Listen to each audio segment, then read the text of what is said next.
3장. 사울의 집안과 다윗의 집안 사이에 전쟁이 끊이지 않았다. 전쟁이 길어질수록 다윗은 점점 강해졌고 사울의 집안은 점점 약해졌다. 다윗이 헤브론 시절에 낳은 아들들은 이러하다. 이스라엘 사람 아히노암이 낳은 맏아들 암논, 갈멜 사람 나발의 아내였던 아비가일이 낳은 둘째 아들 길르압, 구스왕 달메의 딸 마아가가 낳은 셋째 아들 압살롬, 핫깃이 낳은 넷째 아들 아도니아, 아비달이 낳은 다섯째 아들 스바다, 이글라가 낳은 여섯째 아들 이드르암. 다윗은 이 여섯 아들을 헤브론에서 낳았다. 아브넬은 사울의 집안과 다윗의 집안 사이에 계속되는 싸움을 이용해 자신의 권력을 키웠다. 사울에게 후궁이 있었는데 아야의 딸 리스바였다. 하루는 이스보셋이 아브넬에게 따졌다. 그대가 어찌하여 내 아버지의 후궁과 동침하였소? 아브넬은 이스보셋에게 화를 냈다. 나를 개 취급하는 겁니까? 내가 왕의 아버지 사울의 집안과 그의 온 가문과 친구들에게 끝까지 충실한 대가가 고작 이겁니까? 다윗에게 잡혀갈 게 뻔한 왕을 내가 직접 구해줬는데 왕께서는 내가 한 여자와 잔 것을 문제 삼으시는 겁니까? 하나님께서 다윗에게 약속하신 일이 이루어지도록 내가 도울 것입니다. 이 나라를 사울의 집안에서 옮겨 다윗이 단에서 브엘세바까지 이스라엘과 유다 온 땅을 통치하는 자가 되게 만들겠다, 이 말입니다. 그렇지 않으면 하나님께서 내게 어떤 벌이라도 내리시길 바랍니다. 이스보셋은 아브넬의 격분이 두려워 더 이상 한마디도 하지 못했다. 아브넬은 곧바로 다윗에게 전령을 보냈다. 저와 협상하시지요. 이스라엘 온 땅이 왕께 넘어가도록 돕겠습니다. 다윗이 말했다. 좋소. 협상이 성립되었소. 다만 한 가지 조건이 있소. 나를 만나러 올 때 사울의 딸 미갈을 데려오시오. 그렇지 않으면 그대는 여기서 환영받지 못할 것이오. 이어서 다윗은 사울의 아들 이스보셋에게 전령을 보냈다. 내가 블레셋 사람의 포피 100개를 주고 아내로 얻은 미갈을 내게 돌려주시오. 이스보셋은 라이스의 아들 발디엘과 결혼하여 살고 있던 미갈을 데려오도록 명령했다. 발디엘은 계속 울면서 바후림까지 그녀를 따라왔다. 거기서 아브넬이 그에게 집으로 돌아가라고 하자 그가 집으로 돌아갔다. 아브넬이 이스라엘의 장로들을 모아놓고 말했다. 어제까지만 해도 여러분은 다윗을 왕으로 삼을 길을 찾고 있었습니다. 그러니 이제 그리하시오. 하나님께서 이미 내가 내 종 다윗의 손을 통해 내 백성 이스라엘을 블레셋과 다른 모든 원수의 압제에서 구원할 것이다 하고 허락하셨습니다. 그러고 나서 다윗과 밀담을 나누기 위해 헤브론으로 갔다. 그는 온 이스라엘이 특히 베냐민 지파가 계획한 일을 모두 다윗에게 말할 참이었다. 아브넬과 그의 부하 20명이 헤브론에서 다윗을 만나니 다윗은 그들을 위해 연회를 베풀었다. 연회 후에 아브넬이 말했다. 저는 준비가 되었습니다. 이제 가서 내 주인이신 왕을 위해 이스라엘의 모든 사람을 모으겠습니다. 그들이 왕과 조약을 맺고 왕의 뜻대로 다스릴 권한을 왕께 드릴 것입니다. 아브넬은 다윗의 축복을 받으며 헤브론을 떠났다. 잠시 후에 요압이 이끄는 다윗의 부하들이 현장 임무를 마치고 돌아왔다. 아브넬은 조금 전 다윗의 축복을 받고 떠난 터라 헤브론에 있지 않았다. 요압과 그의 기습부대는 넬의 아들 아브넬이 다윗과 함께 그곳에 있다가 다윗의 축복을 받고 떠났다는 이야기를 들었다. 요압은 곧바로 왕에게 갔다. 무슨 일을 하신 것입니까? 아브넬이 나타났는데 그를 무사히 보내주시다니요. 왕도 넬의 아들 아브넬을 잘 아시지 않습니까? 이것은 친선방문이 아닙니다. 그자가 여기 온 목적은 왕을 정탐하여 왕의 출입을 파악하고 왕의 의중을 살피려는 것입니다. 요압은 그곳에서 나와 행동을 취했다. 그는 전령들을 보내 아브넬을 뒤쫓게 했고 그들은 시라 우물가에서 그를 따라잡아 다시 헤브론으로 데려왔다. 다윗은 이 일을 전혀 몰랐다. 아브넬이 헤브론에 돌아오자 요압은 은밀히 할 말이 있다며 그를 성문 한 구석으로 데려갔다. 거기서 요압은 자기 동생 아사헬을 죽인 것에 대한 복수로 아브넬의 배를 찔러 무참히 살해했다. 나중에 다윗이 그 소식을 듣고 말했다. 넬의 아들 아브넬이 살해된 일에 대해 나와 내 나라는 하나님 앞에서 아무런 죄가 없다. 요압과 그의 온 집안이 이 피 흘린 죄의 저주 아래 있게 될 것이다. 그들은 영원히 장애와 병과 폭력과 기근의 피해자가 될 것이다. 요압과 그의 동생 아비새가 아브넬을 살해한 것은 그가 기브온 전투에서 그들의 동생 아사엘을 죽였기 때문이다.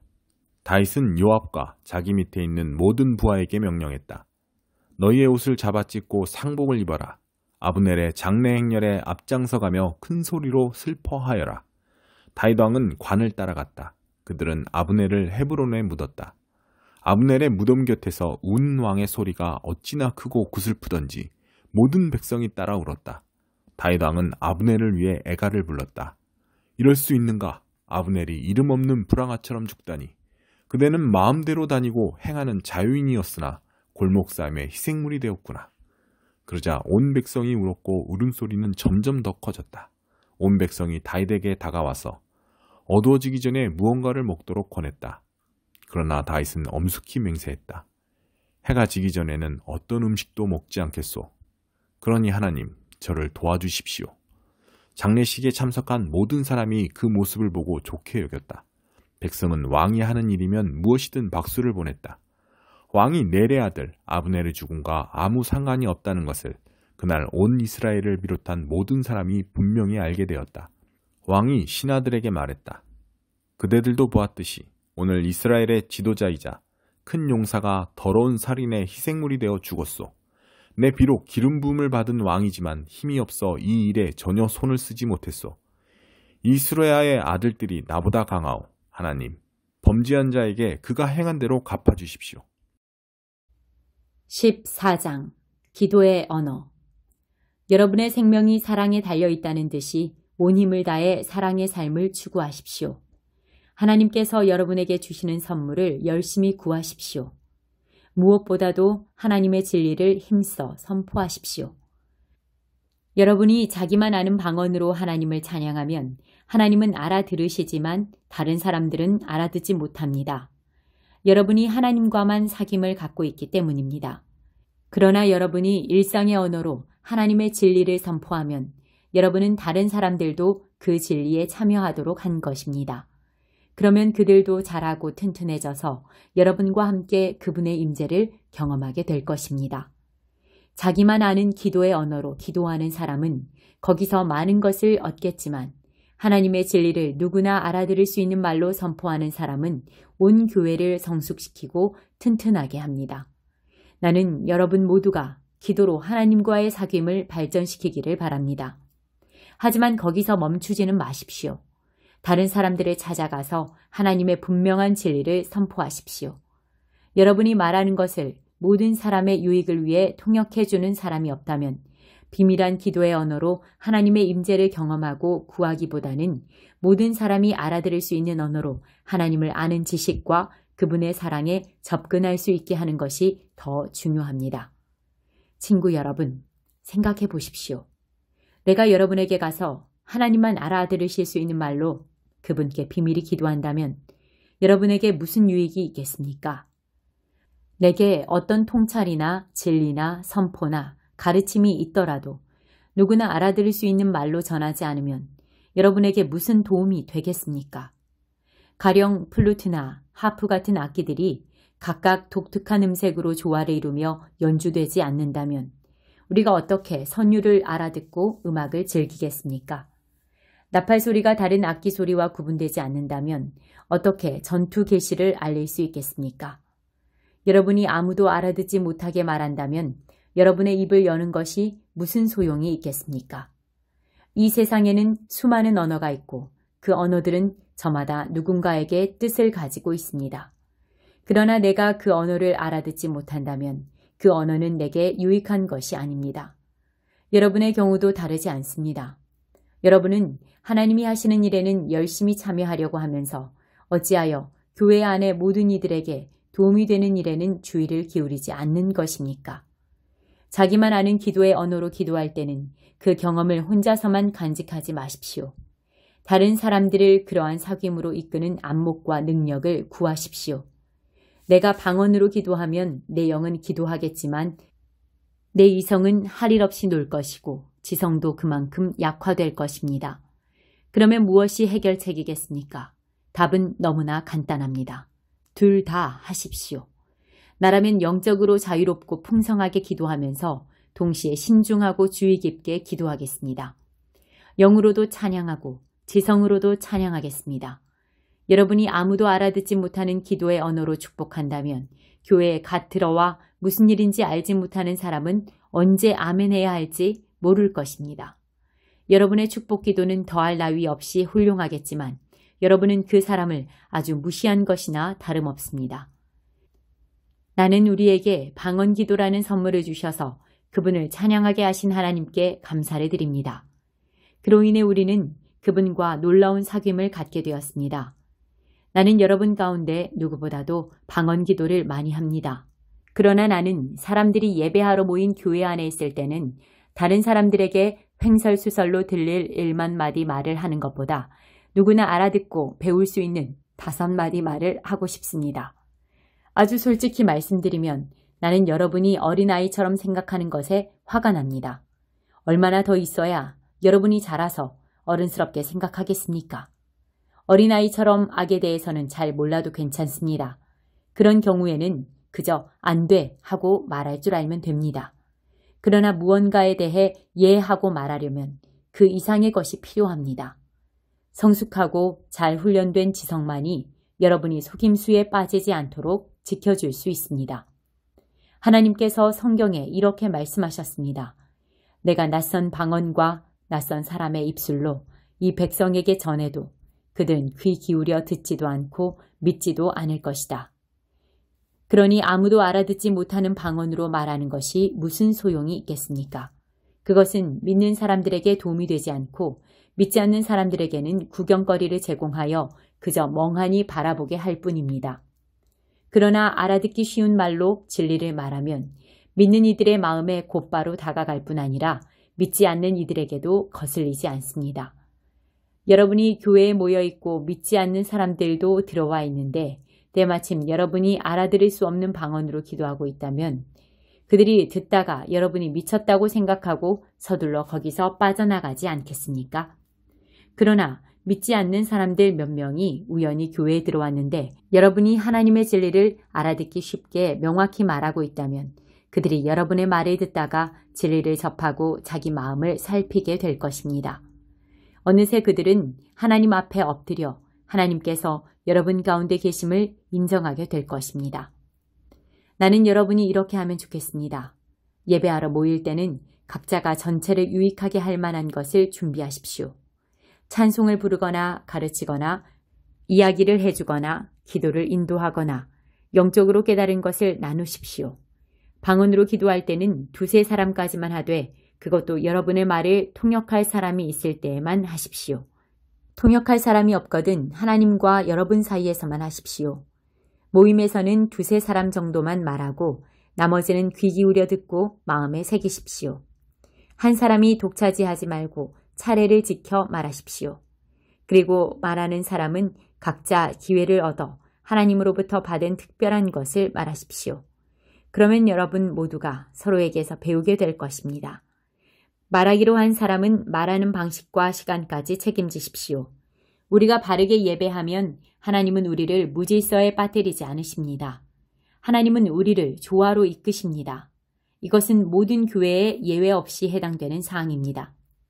아내들은 귀 기울여 들어야 할 시간에 이야기하거나 집에서 남편에게 물어봐도 될 질문을 던지면서 예배를 혼란스럽게 해서는 안 됩니다.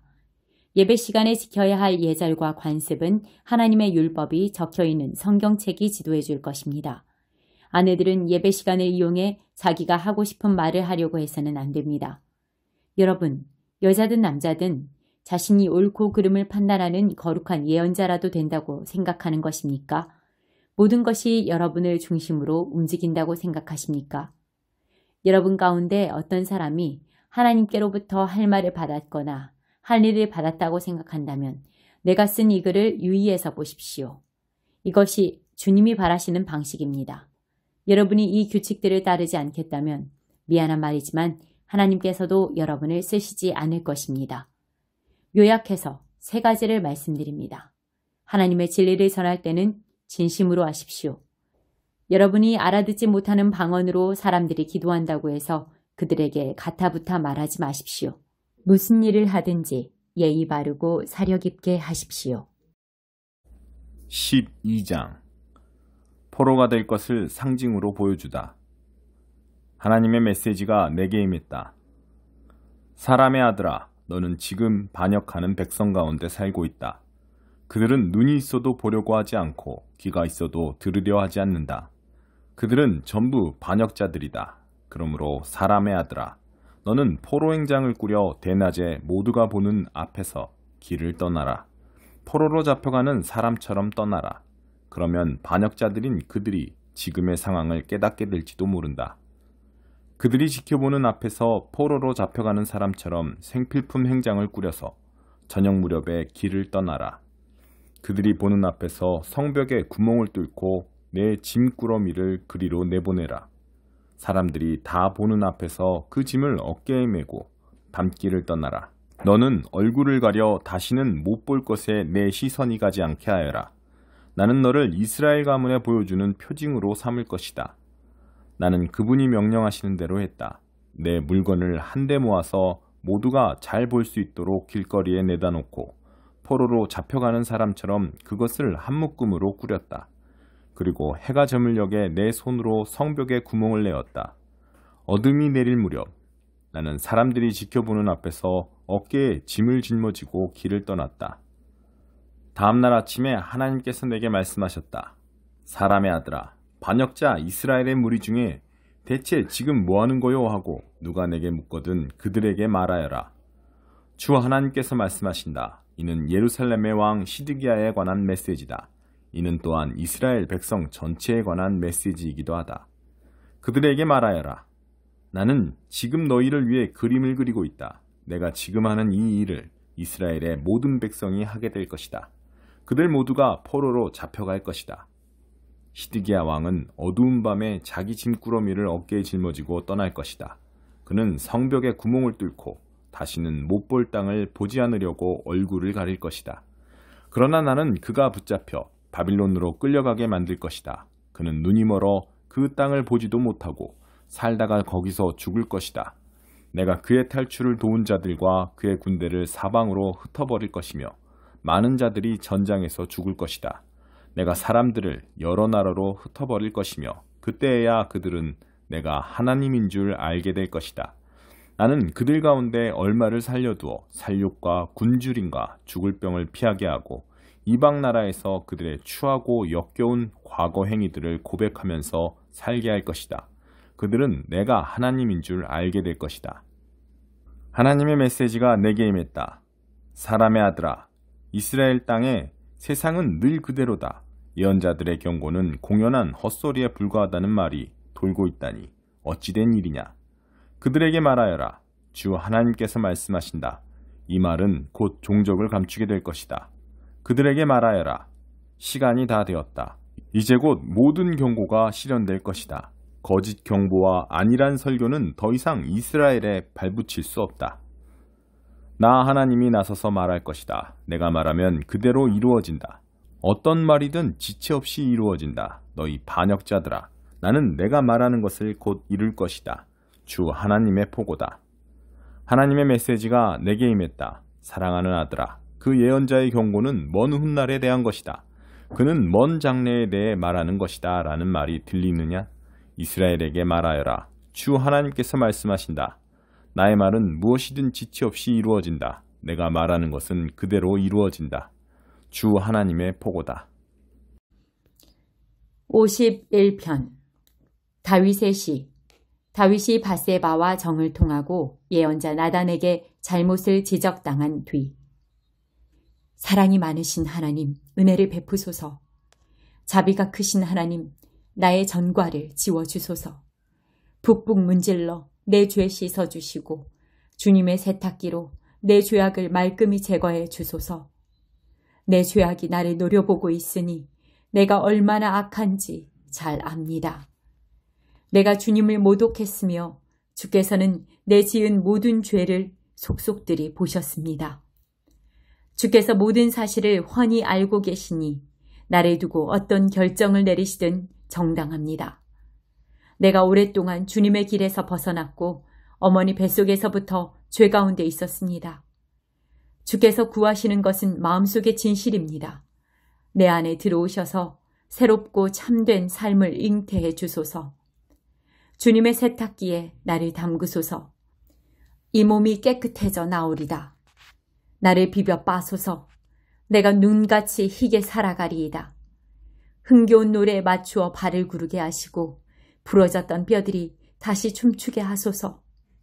너무 꼼꼼히 흠을 찾지 마시고 내게 깨끗하다는 진단을 내려주소서. 하나님, 내 안에서 새롭게 시작하시고 혼돈스러운 내 삶 다시 창조하여 주소서. 나를 쓰레기와 함께 버리지 마시고 거룩함을 불어넣어 주소서. 이 쓸쓸한 유배 생활 거두어 주시고 내 항해길에 상쾌한 바람을 보내주소서. 반역자들에게 주님의 길 가르치는 일을 내게 맡기셔서 길 잃은 자들이 집으로 돌아갈 수 있게 하소서. 하나님, 내 구원의 하나님, 내게 내리신 사형을 감형해 주소서. 그러면 생명 주시는 주님의 길을 찬양하겠습니다. 사랑하는 하나님, 내 입술을 열어주소서.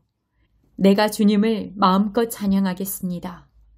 주께서는 신용만 하는 것을 기뻐하지 않으시고 완벽한 연기라도 달가워하지 않으십니다. 내 자만심이 산산이 부서진 순간 내가 하나님 경배하기를 배웠습니다. 깨어진 마음으로 사랑할 각오가 된 사람은 잠시라도 하나님 관심 밖으로 밀려나지 않습니다. 시원히 주님의 기쁨 되게 하시고 무너진 예루살렘 성벽을 보수하여 주소서. 그때 주께서 우리의 참 경배와 크고 작은 예배를 받으시리니 사람들이 수송아지를 잡아 주님의 제단 위에 바칠 것입니다.